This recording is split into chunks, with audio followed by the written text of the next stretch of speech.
Today here on Furry Girl Profiles, we take our second peek into Cartoon Network's Johnny Bravo. The series ran for a total of 4 seasons, lasting from 1997 to 2004. The show was about a macho, egotistical pretty boy named Johnny Bravo, a guy who often took a beating from the women he flirted with due to his sexist advances.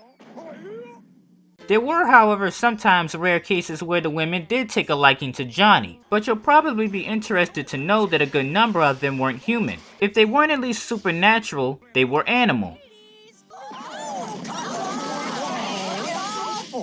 During episode Wilderness Protection Program, Johnny opens the door believing a sexy woman is waiting for him. Instead, he is greeted by a female cow in a business suit. We give undercover safekeeping to people hiding from the mob by assigning them new identities.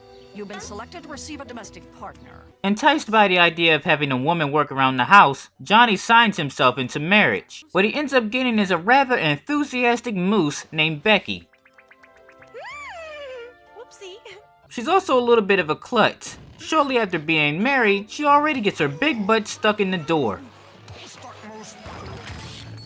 Becky and Johnny were now living as Mr. and Mrs. Jones, posing as elephants. Eventually, she would give details on why she's in the protection program in the first place. Before everything happened, she was working as a waitress. While making her rounds, she believes that she accidentally stumbles upon the mob during a secret meeting, and then haul asses out of the building, accidentally leaving her purse. For Becky's sake, Johnny tries to make it work with her and act like a perfectly normal married couple so the mob can't find them. That seemed a lot easier said than done, because if Becky wasn't a hazard to herself, she was a hazard to other people.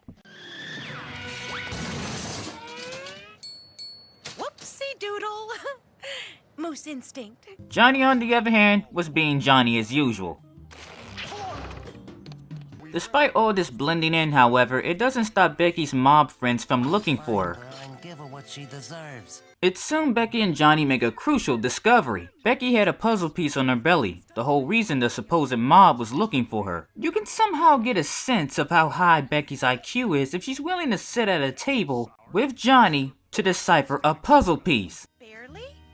That's it! Bears! And look! There's some sort of tiny speck on the puzzle piece. What could that be? You're both idiots? Now convinced that the mob wants to steal all the bear's honey for something related to mole people, Becky and Johnny go charging through the forest, waking up all the bears and simultaneously pissing them all off. You guys, listen up.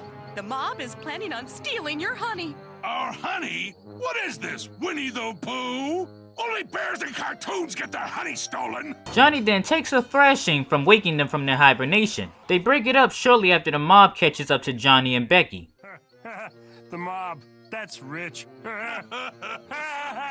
They tell her that they are in the Elks Club and that the only reason they were looking for her was to return her purse. When informed to the horses that Becky actually had the Elk's missing puzzle piece, they take her back to him, where the piece is ultimately returned.